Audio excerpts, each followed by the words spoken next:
रोहन किसी से कॉल पे बात कर रहा है। उसका कॉल पे झगड़ा हो रहा है। कॉल कट करके गुस्से में वो काम पे लग जाता है।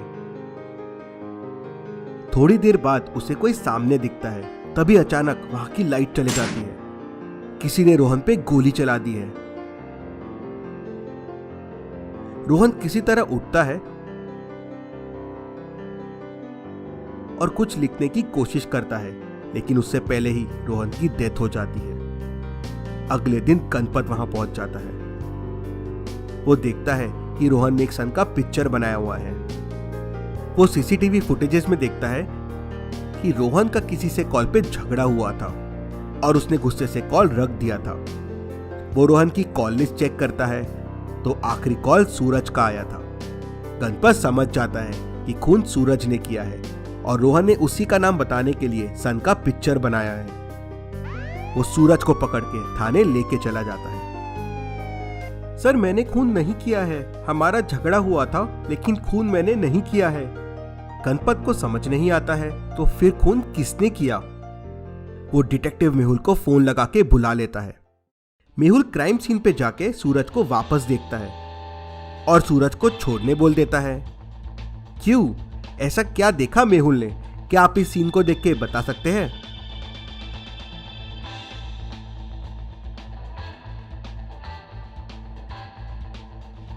रोहन सूरज के आगे भी कुछ बनाने की कोशिश कर रहा था, लेकिन उससे पहले ही उसकी डेथ हो जाती है। इसलिए डिटेक्टिव मेहुल सूरज को छोड़ने बोल देता है। वो रोहन के घर दूसरे रूम में भी जाता है तो उसे वहां एक कैक्टस दिखता है और एक विंडो जो खुली है। मेहुल क्लूज को वापस समझने की कोशिश करता है। खून के बाद घर अंदर से बंद था।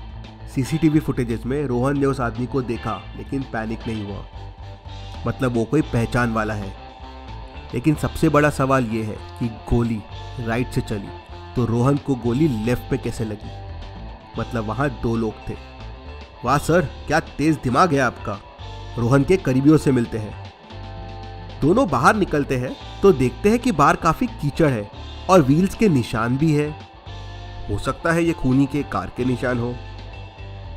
दोनों सूर्यकांत के घर पहुंचते हैं और सूर्यकांत से मिलते हैं। सूर्यकांत, कब मिले थे तुम रोहन से? सर, मैं 2 दिन से रोहन के घर नहीं गया हूँ। मुझे कुछ नहीं पता है। तुम झूठ बोल रहे हो। तुम कल रोहन के घर गए थे।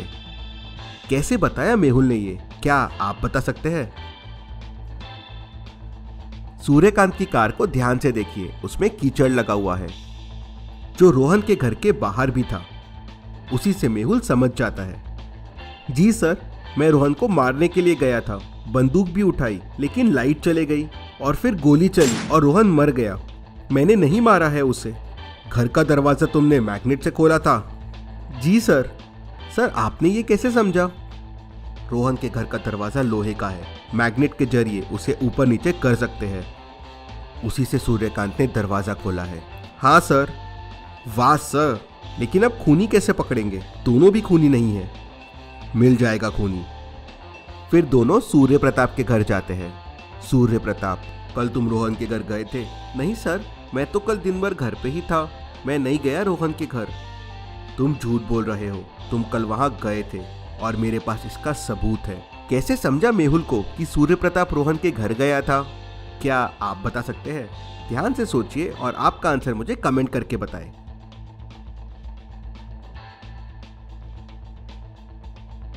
सूर्य प्रताप का टी शर्ट थोड़ा फटा हुआ है और टी शर्ट का टुकड़ा मेहुल को रोहन के घर के कैक्टस पे दिखा था। उसी से मेहुल समझ जाता है। जी सर, मैं वहां गया था। मैंने रोहन को मारने के लिए बंदूक भी उठाई, लेकिन तभी लाइट चले गई और गोली चली। रोहन की डेथ हो गई। मैं ये देख बाजू वाली खिड़की से भाग गया। मैंने नहीं मारा है रोहन को। हाँ, लेकिन मैंने रोहन के घर के पास एक आदमी को देखा था। चेहरा नहीं देख पाया। गणपत, चलो यहाँ से। ये सच बोल रहा है। मतलब सर, वहां 3 लोग थे रोहन को मारने के लिए। 2 तो मिल गए, तीसरा कैसे मिलेगा? हमें मिल जाएगा। दोनों वहां से गोविंदा के घर जाते हैं। तो तुमने रोहन का खून किया है? नहीं सर, मैंने नहीं किया है। मुझे पूरा यकीन है कि तुमने खून किया है। सर, मैं वहां गया था। मैंने रोहन पे गोली चलाने के लिए बंदूक भी उठाई, लेकिन मैंने खून नहीं किया है। अचानक लाइट चले गई और गोली चली। मैंने देखा कि रोहन मर गया। ये देखिए, मेरी बंदूक में पूरी 6 गोलियां हैं। गणपत, चलो यहाँ से, इसने खून नहीं किया है। तो क्या सर वहाँ 4 लोग थे? नहीं, वहाँ बस 3 लोग थे और अब मुझे पता है खून किसने किया है। किसने सर? लॉजिकल आर्मी, आप सोचो, सारे क्लूज को ध्यान से देखो और मुझे बताओ खून किसने किया है। सूरज, सूर्यकांत, सूर्य प्रताप या गोविंदा? मुझे आपका आंसर कमेंट करके बताएं। आप चाहे तो वीडियो को रिपीट कर सकते हैं।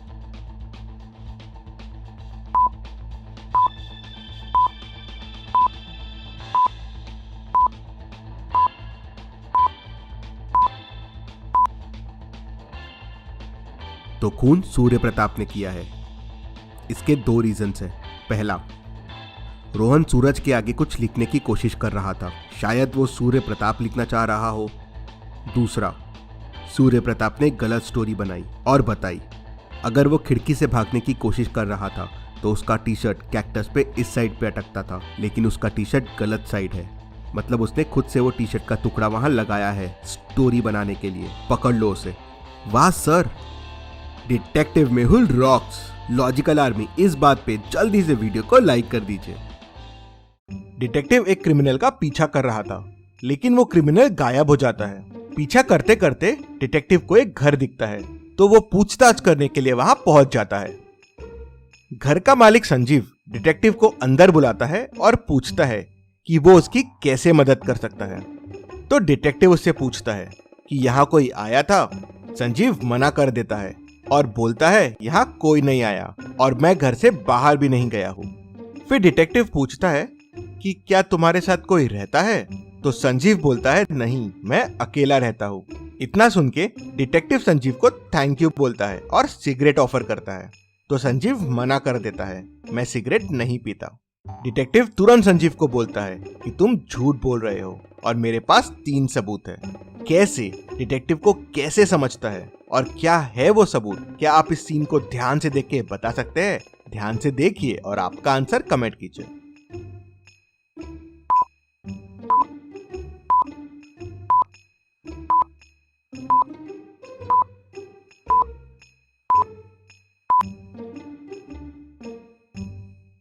चलिए इसका आंसर देखते हैं। रूम में 2 वाइन के ग्लासेस रखे हुए हैं, मतलब संजीव घर में अकेला नहीं था। सिगरेट के बट भी दिख रहे हैं, लेकिन संजीव तो सिगरेट नहीं पीता, मतलब कोई और भी आया था। और छाता गीला है और संजीव ने बोला था ना कोई घर में आया है और ना कोई बाहर गया है, तो छाता गीला कैसे हुआ? इन सब से डिटेक्टिव समझ जाता है कि संजीव झूठ बोल रहा है। चलिए अगली पहेली देखते हैं।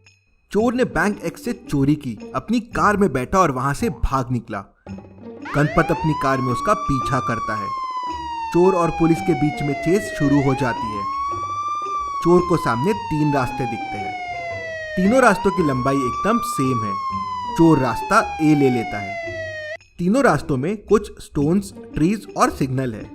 अगर स्टोन्स आया तो 1 मिनट का डिले हो जाएगा। अगर ट्री आया तो कार 2 मिनट से डिले हो जाएगी और अगर सिग्नल आया तो कार 3 मिनट से डिले हो जाएगी। पहले रास्ते में 1 सिग्नल, 3 ट्रीज और 2 स्टोन्स है। दूसरे रास्ते में 2 सिग्नल और 4 स्टोन्स है। तीसरे रास्ते में 1 सिग्नल, 4 ट्रीज और 1 स्टोन है। तो आप सोचे और मुझे बताएं, पुलिस को कौन सा रास्ता लेना चाहिए जिससे वो चोर से पहले पहुंच जाए? पुलिस और चोर की कार की स्पीड सेम है।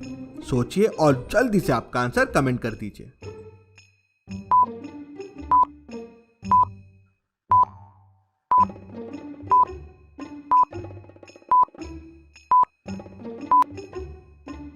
चलिए इसका आंसर देखते हैं। पहले रास्ते में 1 सिग्नल, 3 ट्रीज और 2 स्टोन्स है, मतलब 3 + 6 + 2, तो टोटल डिले हो जाएगा 11 मिनट्स का। दूसरे रास्ते में डिले होगा 2 सिग्नल और 4 स्टोन्स, तो 6 + 4 10 मिनट्स का। और तीसरे रास्ते में डिले होगा 12 मिनट्स का। तो पुलिस को रास्ता बी लेना चाहिए। गणपत रास्ता बी लेता है और चोर को पकड़ लेता है। इसी बात पे जल्दी से वीडियो को लाइक कर दीजिए। चलिए अगली पहेली देखते हैं। इन दोनों पिक्चर्स को ध्यान से देखिए और मुझे बताइए कौन सा डॉक्टर नकली है। ध्यान से सोचिए और जल्दी से आपका आंसर कमेंट कर दीजिए।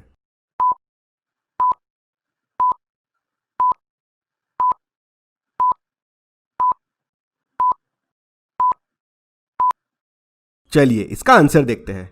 दूसरा डॉक्टर स्टेथोस्कोप से सोनोग्राफी कर रहा है लेकिन फिर भी बच्चा दिख रहा है। ऐसा कैसे पॉसिबल है? मतलब ये डॉक्टर नकली है।